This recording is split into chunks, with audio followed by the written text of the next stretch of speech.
It is now my pleasure to introduce our keynote speaker this morning. We're pleased to have Willis Sparks here today.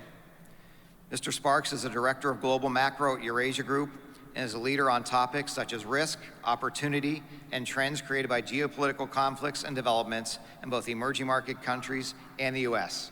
Please help me welcome Willis Sparks.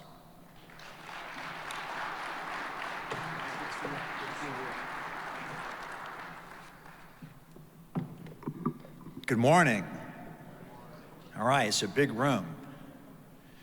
My name is Willis Sparks. I am from Georgia. I've lived the last 36 years in New York City, where the high temperature on Monday was 78 degrees. I've seen the weather report for the next 24 to 48 hours. I resisted the temptation to wear my overcoat on stage, but it's right over there, and I'm not letting it out of my sight. But I am very grateful to be here this morning. I'm thankful to be invited. First trip to North Dakota, and I'm excited to be here. Let me open just by telling you who I am and what I'm supposed to be doing here this morning. As I say, I've been in New York City for 36 years, and for half of that, this blew my mind. I realized this about 2 weeks ago. 18 years I've worked at Eurasia Group, which is, it's a consulting firm that specializes in politics, global politics. We help our clients, who are in some cases corporate clients, in some cases financial market clients, energy clients as well, understand how politics in individual countries, individual regions of the world, and globally are impacting the opportunities and the risks that they're facing in the business environment, the investment environment, or in global markets. Unlike about 80 of my colleagues who have the, I think, unenviable job of covering one country or one region of the world or one economic sector all day, every day, I am, as Todd said, Director of Global Macro at Eurasia Group, which means I look at the world from 35,000 feet, and I talk about the big trends that are going on in the world that create the framework in which a lot of our clients are trying to understand their place and the opportunities and risks that come with that. So what I want to do here over the next few minutes is to give you this framework for thinking about what is going on in the world right now in terms of politics and how that's going to impact you. Todd gave me a great lead-in talking about what's going on in Europe, the energy mix in Europe, what Russia has to do with that. As you'll see, I'm going to talk about that a lot. But let me also start by saying that over the 18 years that I've worked at Eurasia Group, when people ask me what I do for a living, and I tell them that I write about and make speeches about international politics, the response to that I get is almost always the same. They say, wow, you must be really busy right now. I've been getting that for 18 years. Because when I started, yeah, we were very busy trying to understand what was happening with Al-Qaeda and tracking the growth of the Islamic State and, you know, the wars in Iraq and Afghanistan and overall progress, if that's what you wanted to call it in those days, in the war on terror. And then we had a global financial crisis. And then we had a sovereign debt crisis in Europe that was so serious that the whole future of the Eurozone was in doubt for a little while. And then we had a wave of unrest sweeping across North Africa and the Middle East that came to be known as the Arab Spring. We had a guy who'd been in power in Egypt for 20 years thrown in jail in a matter of hours. We had a civil war in Syria. We had a civil war in Libya.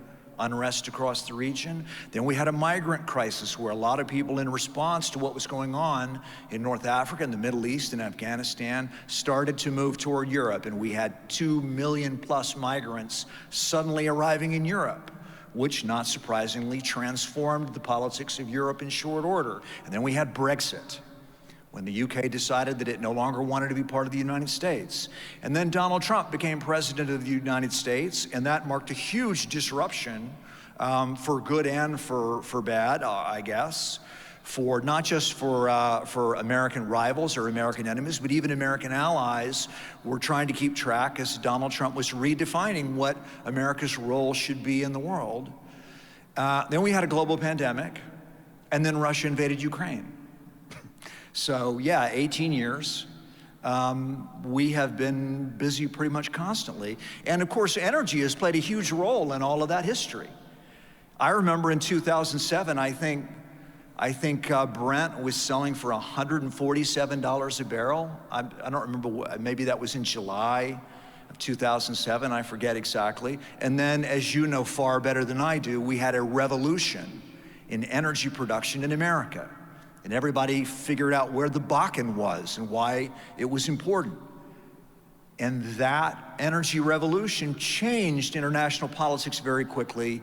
The price collapse in oil had repercussions, again, in the Middle East and around the world. And, you know, here we are again in a moment where there's a war going on in Ukraine. And as Todd was saying, there are huge, long-lasting, really important transitions going on in Europe and in the world, and I'm going to talk about that a little bit more in a minute. The question that I have not gotten used to, however, and this is what I want to anchor my comments on this morning, is we have had questions from clients where they would ask us straight up a question I never thought I'd hear. The question is globalization dead? And people are writing articles about this now. It's startling because we've lived with globalization as a fact of life really since the end of the Cold War. And let me be clear, let me define my terms here. When I say globalization, I'm talking about all of the processes by which it's not just goods and services, ideas, information, people, money, goods and services cross international borders at a velocity that is so much higher than anything in history that it's a qualitatively different process than we've ever seen before. This is the water that we swim in, globalization. Fish don't notice the water around them because they haven't lived with anything else. And now we're getting serious questions from clients. Is globalization dead? So let me start as I move into the body of my speech here by giving the answer to that question that we have at Eurasia Group. Is globalization dead? Yes. If you're Russia, globalization is not coming back for the foreseeable future. If you're not Russia, globalization is alive and well. I'm going to start with the war. Obviously, you heard Todd speaking about the impact of the war in Europe in general, in Europe in particular, but I want to, in Germany in particular, but I want to spend some time on the war because this war is having so many different kinds of global impacts. Energy markets, food markets, European security, US-European relations, European politics, China. Because it's so important in international politics, I want to really spend some time, I want to take a step back and talk a little bit about where this war came from, because that will help us figure out a little bit more about where it's going and what its likely impact is going to be. So, for Vladimir Putin and for a lot of the people that he has empowered in Russia, particularly over the last few years, he's been in power for 22 years now, but there has been a change over the last 6 or 8, 10 years in who actually works in the Kremlin underneath Vladimir Putin. For these people, they go back to the end of the Cold War, and their idea is the Soviet Union did not really lose the Cold War. The Soviet Union was betrayed from inside. In 1990, when the Soviet Union was starting to break apart, and Gorbachev's reforms created elections in the Soviet Union that allowed each of the 15 republics of the Soviet Union to elect their own republic president, and Russia elected Boris Yeltsin, who was determined to take the Soviet Union apart. There was a meeting in Minsk in Belarus between the presidents of the Russian, the Ukrainian, and the Belarusian republics. And they agreed at that meeting that they were going to secede from the Soviet Union. And from the moment they put their signatures on that document, that was really the end of the Soviet Union. It was inevitable by that point anyway, but that was the real dagger to the heart of the Soviet Union. Well, if you're Vladimir Putin, you're not really going to blame Boris Yeltsin for that openly, because Boris Yeltsin is the guy who made you prime minister and then president. And you don't need to blame Belarus, because Belarus now has a president who is so dependent on Russia that he's pretty obedient. Ukraine is a different matter. For hundreds of years, Ukraine has been at the heart of the Russian Empire. And there is no Russian Empire without Ukraine. There are small satellite states, but Ukraine is essential to the idea that a lot of Russians have about what Russia is. And so it's understandable why people focus on what's happened this year in Ukraine, or maybe some people go back to 2014 and they talk about what happened when the Russians invaded Crimea and the trouble that started in the Donbass region in eastern Ukraine. This is older than that. This is way older than that. As far as Putin and a lot of the people around him are concerned, Ukraine betrayed the Soviet Union, and that's how the Cold War ended. And Russia has been trying to bring Ukraine back into the fold pretty much ever since. Vladimir Putin came to power in the year 2000. And the original idea of how do you bring Ukraine under control was you have oligarchs in Ukraine, some of whom are ethnically Ukrainian, some are ethnically Russian, but they are powerful people in Ukraine who ultimately answer to the Kremlin. And the idea was we can manipulate Ukraine's politics by controlling these guys. And it didn't work. There was a presidential election in 2004, and the election was fixed, and Russia's guy, Viktor Yanukovych, won that election, and people protested in the streets and said, no, this election's being stolen from us. And that became what we at the time called the Orange Revolution. People have forgotten the Orange Revolution. This was going on right as I was starting at Eurasia Group. So they had to rerun the election because you couldn't get these people out of the streets. They reran the election, the other guy won, and Putin took a loss. And it's worth noting at the time that the Ukrainian president who won the rerun election ended up being poisoned. And his face was disfigured. I don't remember, you may not remember this story or know about this story, but Viktor Yushchenko, who at the time was president of Ukraine, his face was disfigured by poison. He has since recovered from that. He didn't die, and it was never proved who was responsible for that. But this is how long the Russians have been trying to plant their hand more firmly in Ukraine. So you move forward 10 years, Viktor Yanukovych finally gets into power, but he's limited in what he can do for Russia because everybody remembers the Orange Revolution. And he starts negotiating a trade agreement with the European Union. This is Russia's worst nightmare. This is Putin's worst nightmare. Ukraine is going to start to move toward Europe. And literally on the day when they're going to sign this commercial agreement with the EU, essentially the president of Ukraine was ordered by Vladimir Putin not to sign it, and he announced, we're not doing this.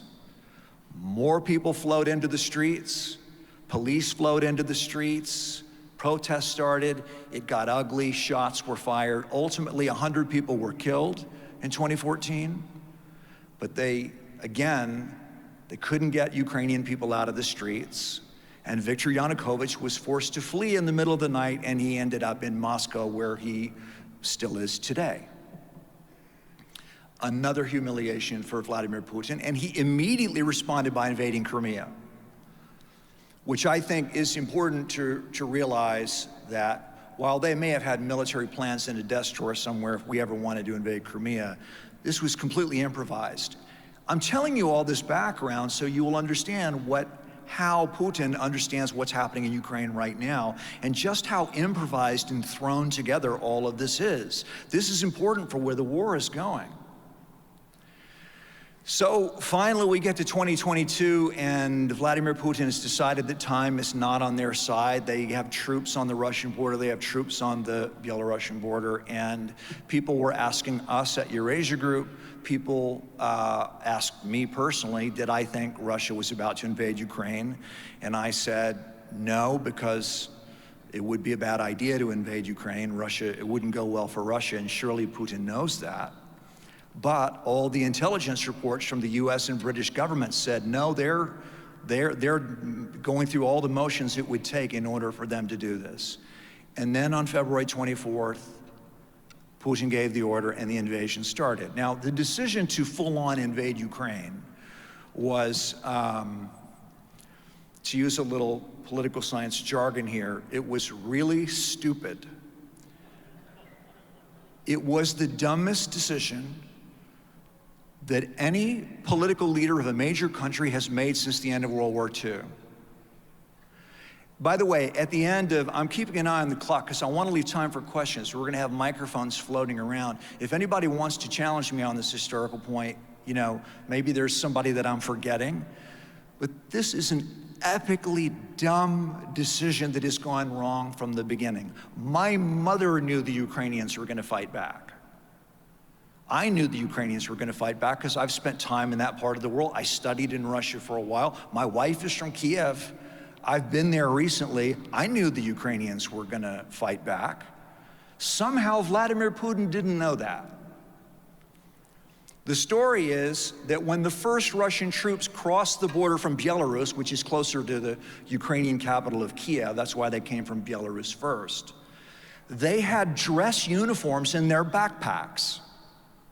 What that means is that the expectation was that they were going to have a victory parade in Kiev within 72 to 96 hours. That was on February 24th. This is a spectacularly dumb decision. And this is why globalization is dead for Russia at this point. Because in ordering this invasion, knowing that you're not going to be able to back down, but not apparently knowing the Ukrainians were going to fight back, not knowing that your own military is not ready for this war, not knowing that the US and the Europeans were going to actually unite and do something forceful about this, they've left themselves in a position where they showed, you know, Todd was talking about the calculation that Germany's made over the last 10 years about how it can make its energy transition while doing nothing to relieve its dependence on Russia. Vladimir Putin demonstrated for Europeans, particularly when it comes to energy, that he will never be a reliable commercial partner. You can never trust him again. They should have gotten this message a long time ago. They certainly should have got it in 2014. But now, the Europeans are headed for a very rough winter, and they have made the decision to just completely, to go through the ugly process of cutting all this off, cutting off their energy relationship with Russia and their trade relationship more broadly, such as it is, because they don't have a choice. Because Vladimir Putin has said, you know, I'll turn the energy off, I'll turn the pipelines off, you won't get the energy, you'll freeze. And so the calculation in Europe is very simple.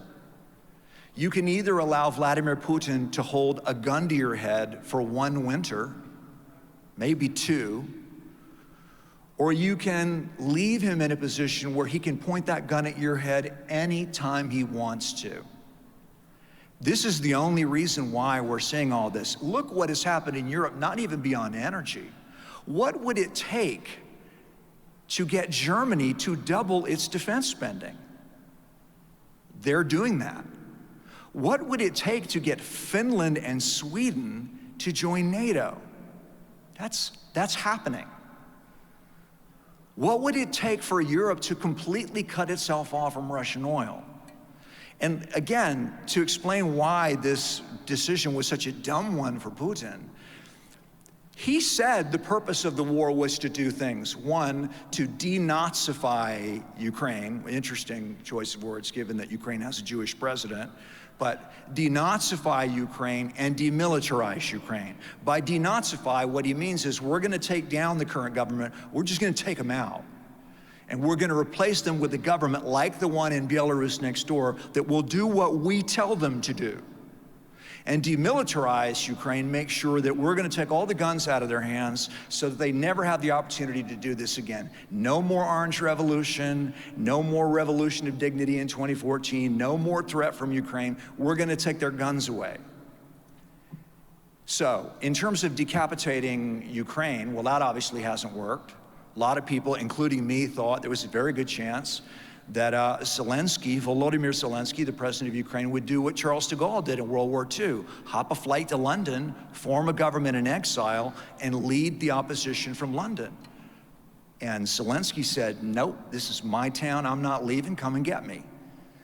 So the taking down of the government part didn't work. In terms of the demilitarization part of it, Ukrainian soldiers now have the most powerful, the most sophisticated weapons they have ever had, because Russia invaded and NATO is involved now. So, in terms of where we are with the larger war, winter is coming to Ukraine just as it's coming to our part of the world. Earth turns to mud, then you get snow, everything slows down for a variety of reasons specific to the battlefield.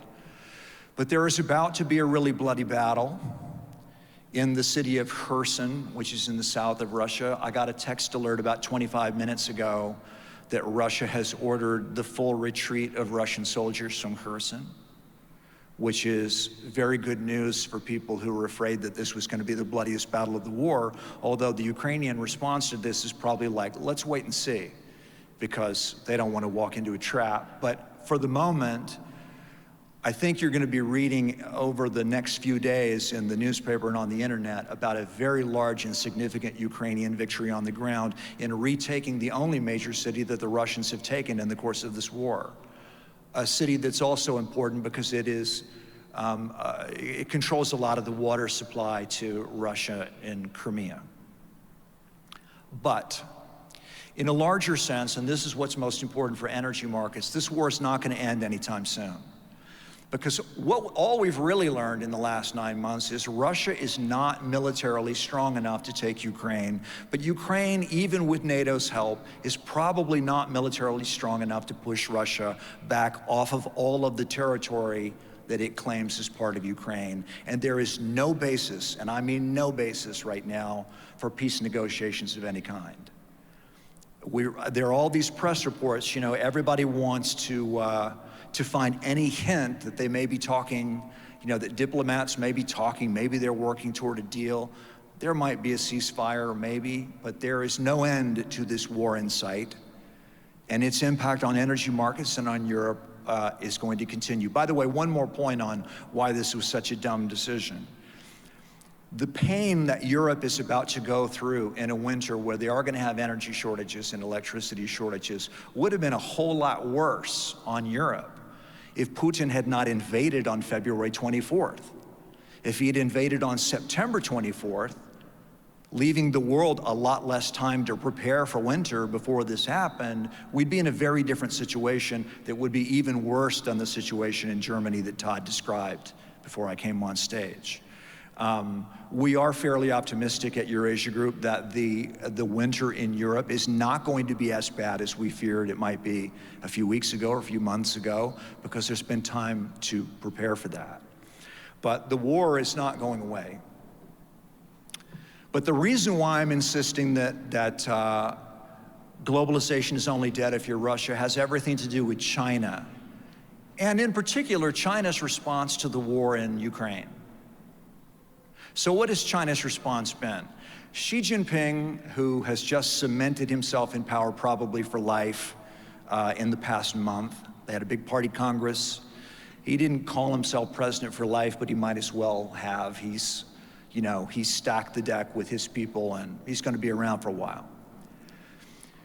Xi Jinping has made clear on more than one occasion that he's very sympathetic with Vladimir Putin. He's very sympathetic with Vladimir Putin's view of American power America's role in the world, the resentment he feels about Americans and Europeans telling him how to run his country, how to run his economy, you know, what human rights are, what democracy means. They're sick of it. But what has China actually done to help Russia? Well, they're buying a lot of Russian oil right now. So is India, by the way. But as you probably are aware, they're buying that oil at really, really heavily discounted prices because they can. So sure, we'll buy your cheap energy.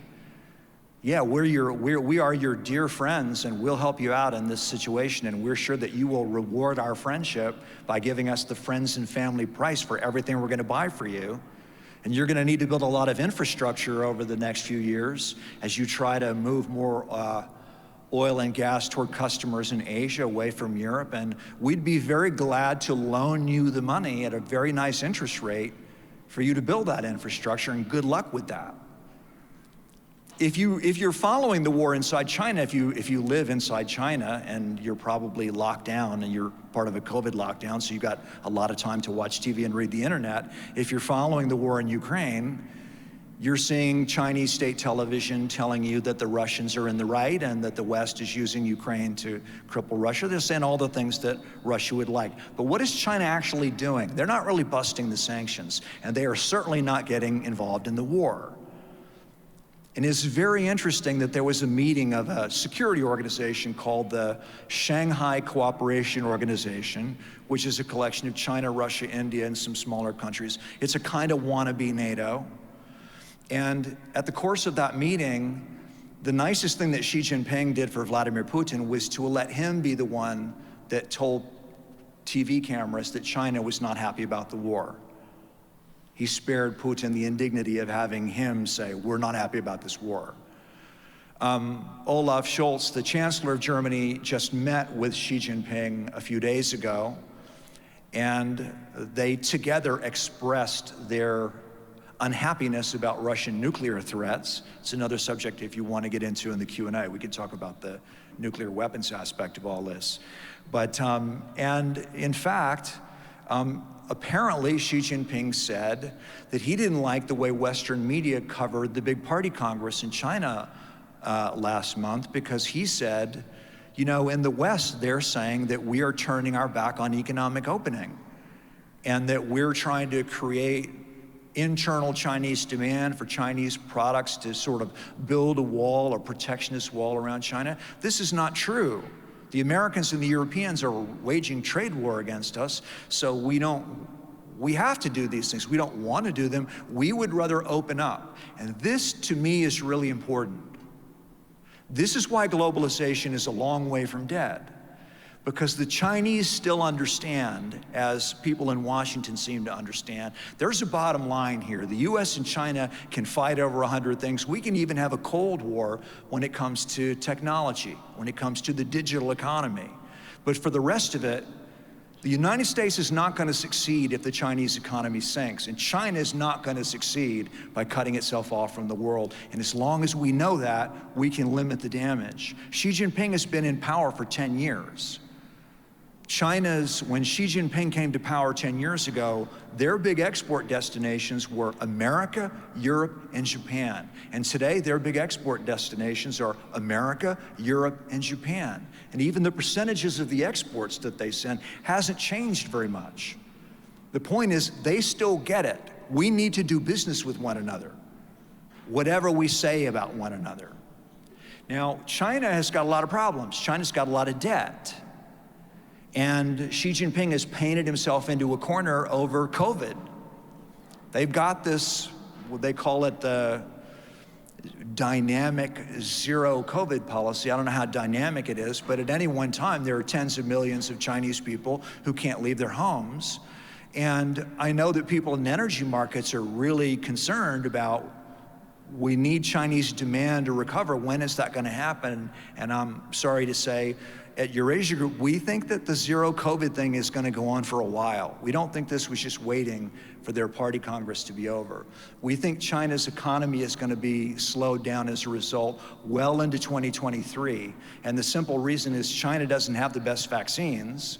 And they've got a lot of elderly people who are not vaccinated, and their hospitals are not equipped to deal with the emergencies that they would have, the crisis that would be created if they got rid of the zero COVID policy. They're stuck with it. They've sort of cornered themselves on this policy. So that's not good news for commodity prices, and it's not good news for the global economy in the near term. But Chinese weakness is a very good thing for the global economy over the long term, because it forces the Chinese leadership to continue to take a practical approach, a pragmatic approach to all the things in the world that we're worried about and that we're concerned about. Xi Jinping might like to be a Maoist, Marxist, Leninist, but he apparently, based on his actions, understands that he and his country cannot afford that. So, before we go to your questions, I want to say a few words about US politics. First of all, because obviously we're still counting the votes from the midterm elections. And because frankly, we're gonna kick off the 2024 US presidential election right here this morning in this room. Are you excited? Neither am I. But we gotta start talking about it, because former President Trump is gonna, he's hinting that next Tuesday at Mar-a-Lago, he's in. This is gonna kick it off. So let me start with the midterms, and then I'll get to the presidential politics parts of this. In terms of the midterms, we don't know that much more than we knew 24 hours ago, frankly. We know the outcomes of a few races. We know that the Democrats did a little bit better than the media was portraying at the end of it, looking at polls. Actually, the polls so far look like they did a lot better this time than they did in the last couple of elections, when the polls obviously did not do very well. Looks so far like they did okay. It is still the case that the Republicans are very likely to take majority control of the House of Representatives. And the Senate, frankly, is probably going to come down to my home state, yet another runoff in the great state of Georgia. I think it's on December the 6th. Herschel Walker, permanent Georgia Bulldog football hero of my youth, running against the Reverend Raphael Warnock, who's the incumbent. That may very well decide whether we have 2 more years of Democrats controlling the Senate or whether it flips to Republicans. Either way, we're headed for 2 years of political stalemate, 2 years of investigations. I do think that, assuming that the Republicans do control the House, and I do think that there will be an impeachment process against President Biden. Not clear what the issue will be, but I do honestly think there will be an impeachment process. He will certainly not be removed from power. There aren't the votes in the Senate any more than there were the votes in the Senate when President Trump was impeached. But it's going to be an ugly, poisonous, toxic 2 years. I can't wait. In terms of presidential politics, let's just cut into this here. I can honestly say I've been following US presidential politics for a long time. As a kid, the first presidential election that I remember is 1972. Richard Nixon was running for re-election against George McGovern. And I remember my dad explaining to me why McGovern had to replace his running mate, Thomas Eagleton, with a new running mate, Sergeant Shriver. That's my main memory of the 1972 presidential election. But I was kind of hooked, and here we are 50 years later. And we're headed toward, we've entered a moment in American politics that is different than any moment that I've ever seen in all those elections, all those years. And here's the difference. So on the Democratic side, you've got President Joe Biden. He is the clear leader of the party, and there is a big chunk of the Democratic Party that really does not want him to run for re-election. And he's going to run for re-election. And the Democrats know that if you challenge a sitting president, if a sitting president doesn't run for re-election, then you're going to lose. Whether the president decides, you know what, I'm not going to run even though I could, or because there's a challenge from within the party. Harry Truman announced in 1952, I'm not going to run for re-election. Dwight Eisenhower became president, flipped to Republicans. Lyndon Johnson said in 1968, I will not be a candidate for president. Richard Nixon won in 1968, he flipped to Republicans. Jimmy Carter had a serious challenge from Ted Kennedy in 1980 within the party. White House flipped from Democrats to Republicans when Ronald Reagan won. George Herbert Walker Bush got a serious challenge in the early primary states from Pat Buchanan in 1992. Bill Clinton ended up president of the United States. It's a recipe for disaster. If you've got a sitting president, you're stuck with him. And the Democrats are stuck with Joe Biden, and frankly, what's the alternative? Of all the Democrats who ran for president in the last election, none of them have an obvious constituency. Kamala Harris is not waiting in the wings with any serious potential at this moment. None of those candidates, there's not an alternative. That's the Democratic side. On the Republican side, you've got the 9,000-pound gorilla in the room, the former president, the guy who's about to announce that he's running for president. He is going to run for president. And there is a significant number of Republicans who say, we really don't want you to run.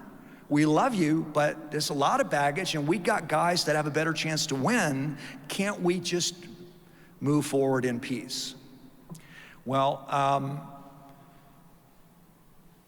Donald Trump said something, I actually cut and pasted this. It's a really remarkable statement about Florida Governor Ron DeSantis, who was overwhelmingly reelected in Florida yesterday, and looks like, to me, he looks like the farthest. So Donald Trump was asked if he thought Ron DeSantis would run for president in 2024 against him. And he said a few things about, I made Ron DeSantis the governor of Florida. And this is the quote from Donald Trump. If he did run, I will tell you things about him that won't be very flattering. I know more about him than anybody other than perhaps his wife, who is really running his campaign. Welcome to 2024. I mean, it's going to be a bloodbath. Independents don't like either of the obvious frontrunners. And we're going to get into big debates now about what the midterms say about Donald Trump is a formidable candidate, and you're not going to get rid of him easily. I'm not sure you're going to get rid of him at all. He knows what he's doing. And Joe Biden is determined to be America's savior against Donald Trump. So we're going to relive that last election all over again, I'm afraid, in 2024. We'll see what happens. But I do think that Ron DeSantis is going to run for president, and it's going to be a very interesting few months. I'm going to go to your questions in a moment, but I want to close with this. I like to try to close my speeches on a positive note. And this is something I probably should have devoted a little more thought to before I decided that my last topic would be US politics. Because the reality is, let's be honest, America has the most dysfunctional politics, the most screwed up politics of any rich country in the world. I don't think there's much question about that at this point. Here's the good news. This is what I'm going to leave you with. And you already know this, but it's worth repeating as we start into yet another campaign season in this country. If prosperity in America, if progress depended on who was in charge in Washington, D.C., I don't know where we'd be. We certainly wouldn't be in this room. We would be what we used to call a third world country. It is not the party in charge in Washington, D.C. that is going to decide whether we are secure, whether we are prosperous, or whether we're making progress. I'm not denying the importance of who's in power. They make the rules of the game that we abide by. But it is the innovator, it is the entrepreneur, it is the scientist, it is the business decision maker, it is the private sector, it is the people who make sure that when we flip the switch, the lights come on in our homes, and that when we want hot water, we can get hot water. The people who power our economy, these are the engines of prosperity and progress in this country. I know that you know this. It's worth repeating because we're going to be drowning in politics for the next 2 years. And that's not going to change. Both parties are going to try and persuade you, me, and everybody else that this election is going to decide the fate of America. It's not. It's not going to decide the fate of our economy or our democracy. It does matter who's in power. It does matter who wins. But what you do here in the heartland, what we do in New York, what people across this country do on a regular basis every day to make this country move forward is more important than the constant back and forth in American politics. That's my best shot at a happy note to end otherwise conversation about US politics. So we're gonna go to questions now, and I'm told there's a microphone going around. And if people have trouble, I'll repeat the questions if people have trouble. But finally, let me just say again, thank you for inviting me. I'm really honored to be here speaking to you this morning, and I look forward to your questions. With the war in Ukraine, how has that affected the BRICS alliance and the growth there and the end of the petrodollar? I'm sorry, the BRICS? Yes, how has the war in Ukraine affected the BRICS alliance and the growth there? Okay, so by BRICS, you mean the Brazil, Russia, India, China alliance? Correct. Yeah, there is no BRICS alliance. They meet, they have photo opportunities, they have some common interests, but if you look at Russia, China, India, and Brazil, well, energy. How are they supposed to agree? How are the BRICS supposed to agree on policy when you've got major energy importers like China and India and major energy and commodity exporters like Russia and Brazil? Their interests are not aligned. BRICS, by the way, was a term that was coined in the investment community in New York. Somebody on Wall Street came up with the idea of BRICS as a kind of investment thing, and the presidents of those countries liked it so much, they said we should have summit meetings. And they have had summit meetings, but what we see is that India is basically saying, look, don't ask us to take sides. We need to have good relations with China, and we need to have good relations with America. We need to, like India, like so many other countries around the world, we need to have good trade ties with China, and we do not want America to go away because we need your military might to make sure that the Chinese don't actually move into our homes. And Brazil's got its own problems. They just had a presidential election that is almost as contentious as the one we're about to have in this country, and Russia. You know, so the answer to the question is, I honestly think the BRICS have always been more or less an illusion in terms of collective power, because they're too different. Their interests just aren't aligned enough. Yes. Yes, I've got two different questions, but first one is, you know what's happening to the grain commodities in Ukraine? We've heard in the last few weeks that Russia was taking them all. And my second question is it going to get better at crime in the big cities in the near future? Let me take the second question first, because as a New Yorker who has family in Georgia, I get this question from family a lot. The one thing that I'd say about crime is, in New York City, I'll just take New York City, that's the place I live. We have a population density of 27,000 people per square mile. So when a virus hits, we get sick.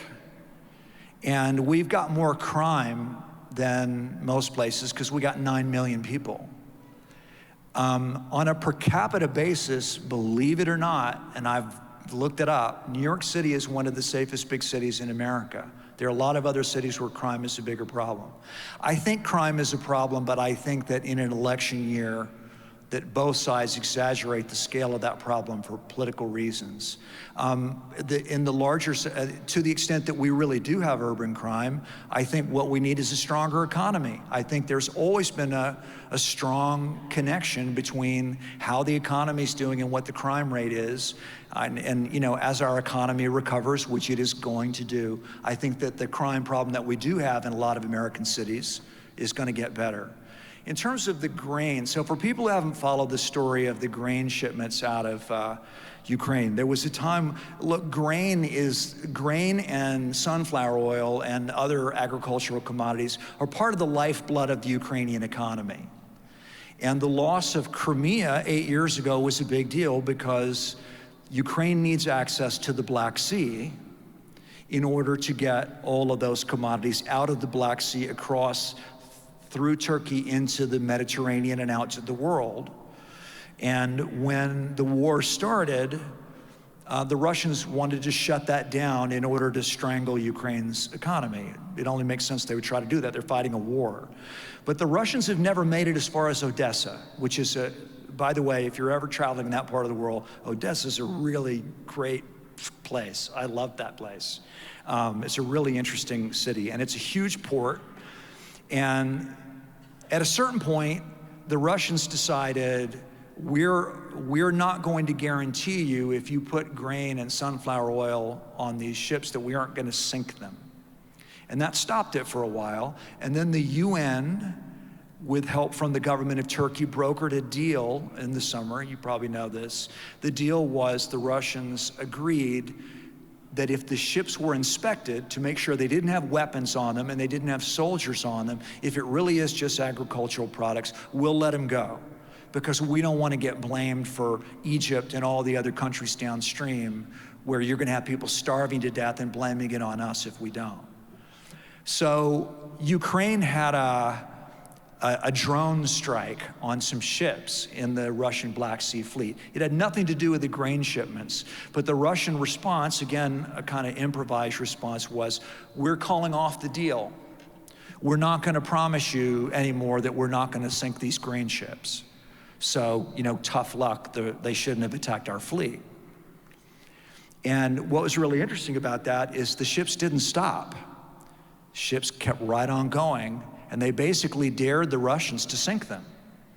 This is a UN brokered deal. The ships didn't slow down, and after a few days, the Russians said, okay, you know what? You can move those. You can move those shipments. The Russians backed down because they either had to sink a ship with grain in it or quietly give up. So that's good news, obviously, for the food markets, is that the deal held up. Now, later this month, the deal is set to expire, and there's going to be more headlines around it.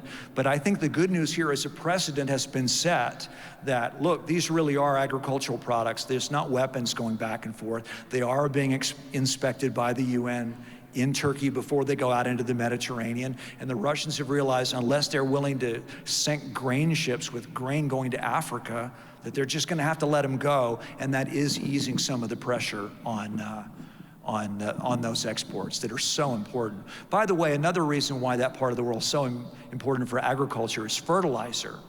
Russia and Belarus are two of the biggest fertilizer exporters in the world. So it's a very complicated story. But for now, nobody wants to get blamed for a food crisis, and so it's starting to move better than it was moving a few months ago.